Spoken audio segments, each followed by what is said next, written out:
And with that, Tara has some updates from today. Yeah, so some of you all know that we had the pipe burst, and we did locate it today. As of yesterday, we did not know where that occurred, but we have located the break, and it is not underneath the freeway. It is on the north side of the freeway between the pedestrian bridge and the overpass at McClintock. So now we can focus our mitigation efforts on where the break is, and then start remediation, and in conjunction with ADOT, because they also still have to repair that freeway, and so they will refer to ADOT for that assessment. City of Tempe will focus on mitigating any water leaking through, which we are doing. We are shutting off water in different areas, however, ensuring customers still have water and are not out of water. At this point, we have no residential customers out of water, which is our top priority also. So once we get it isolated, then we will start the repair work, and at the same time, we're going to do an assessment on this pipe to ensure and to see what other repairs possibly may need to be done or not. So as soon as we determined that it was not underneath the freeway, these are two separate issues like I stated. We do not have a cost estimate of the repairs at this time. It's unknown. There's not an estimated time for the freeway to be reopened at this time as well. And in conjunction with this, I'd like to state that the City of Tempe was also in the midst of our water line, our transmission main assessment. So we already had that project underway, and it's just unfortunate that this happened at this time. This was very unforeseen, as this pipe is 50 years old. It is the lifespan of it. It is a steel cylinder pipe. It is 75 years. We thought that at this time, there's no reason that we thought it should fail with 25 years left on this pipe. So again, we'll assess, try to determine what caused this break, and as Nikki said, we do not want to inconvenience our residents or anyone as much as we can, and so we want to move forward with, as safely as possible, repairing this, and ADOT as well would like to do the same. Any questions for us at this time? Is this the same area like during the monsoon that we have a closure on US 60? ADOT would have to answer that question. I'd defer to ADOT. Yesterday at the press conference, when we spoke with, I believe, Mark Weber, he mentioned that the transmission assessment had not yet begun. It was going to begin. I just want to make sure I'm getting the correct clarification. Now you're saying it has already begun and then this happened. Yeah, the process of determining, we have to get in, excuse me, in line with, so when he said we hadn't begun inspecting the pipes yet, but the process had already begun, meaning identifying those lines, putting them on a schedule when we are going to, so that process has begun. So now the actual assessment work of getting the cameras in there, assessing the pipe, is a larger project, because we actually, to get to some of these larger transmission lines, we have to do construction and excavate in order to even get down to them. So we had them scheduled out, we just hadn't started that portion of it yet. Scheduled out, were you aware that that pipe in particular could be a concern based on the assessment timeline, like identifying different pipes within the city? No, we were not. As I said, it should have had 25 years left on that pipe. Okay. Who makes the pipe? I can get back to you on that. I don't have that information right now. Okay. And then talking about the longevity of the pipe, I just want to make sure that this is correct. It burst at 50. The longevity is 75 years. Talk about your concern for other pipes, because the assessment period typically takes around 5 years based on what Mark said yesterday.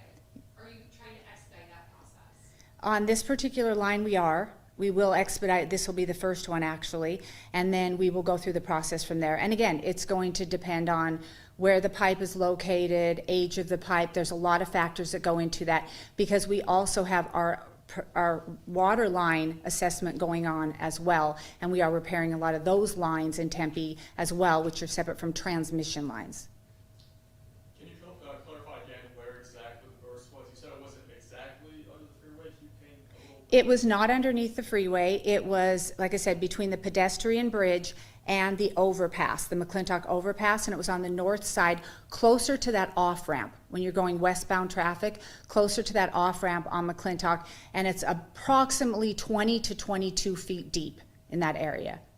Is that better news for you, considering it's not underneath the highway? Because that could have been a longer process. Is that correct?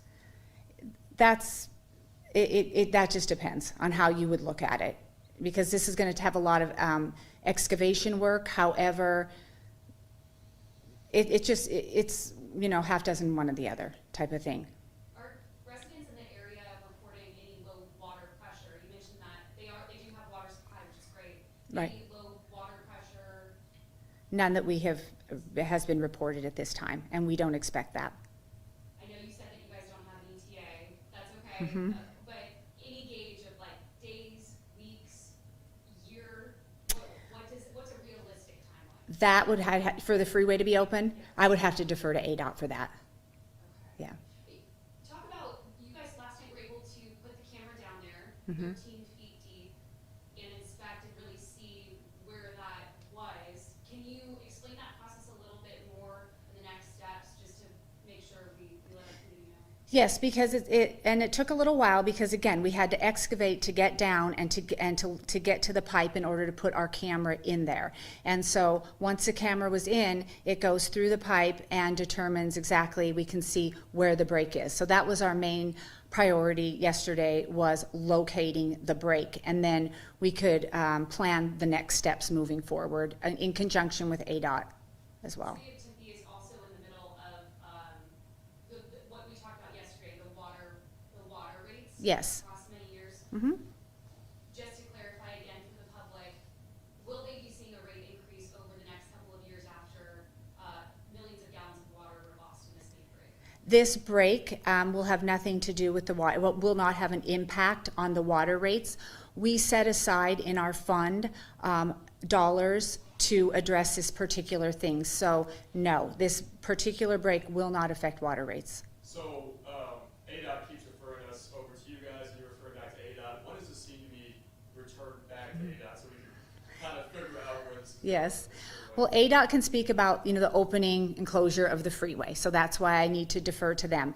The pipe itself, the break where it is, the repair on the break, the City of Tempe can talk about. So that has nothing to do with the freeway being open or closed at this moment any longer, since you know where the line is? Yes, then they will be doing their assessments to determine when it can be open and what further work, if any, needs to be done in that area.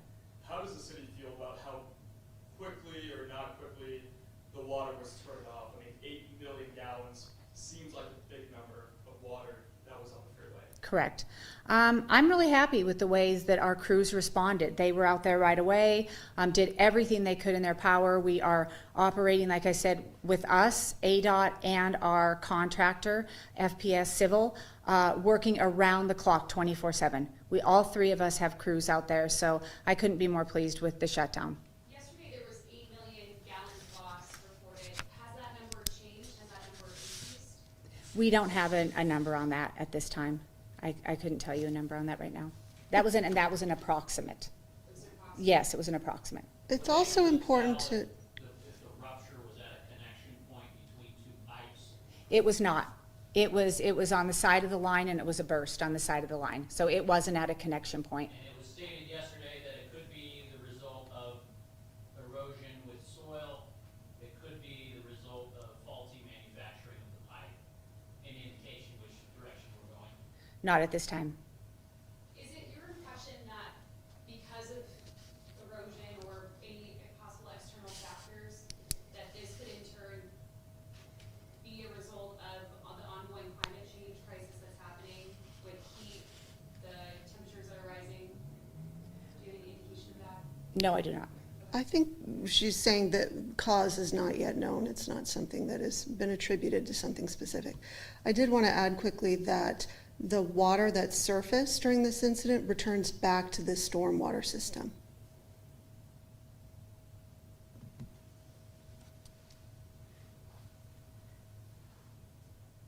Anything else for us? Once you guys do find out who makes the pipes, are you guys going to That has not been determined at this time. So it returns back to the stormwater system, and then at that point, It goes into the aquifer at some point, somewhere down the line. It does not go into the sanitary sewer. so it becomes stored water. again. Correct. You said EDOT workers are working around the clock. Also, City of Tempe officials are working in conjunction with Tempe, or with EDOT? Yes, with ADOT and with our contractor, FPS Civil. Okay, so even though you guys are working together, no idea like when Freeway will open? No, not at this time. Okay. What would be your advice to people who frequent that area, who live around that area? The ongoing advice we can just give to our viewers?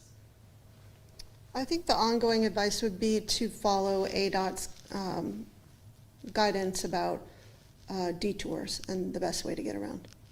Are you still projecting 30 minutes added for commute time?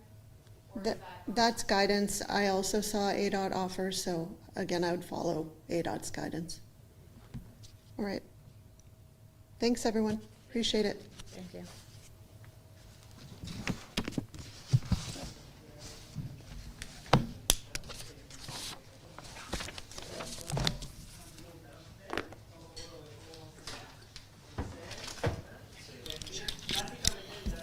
Thank you.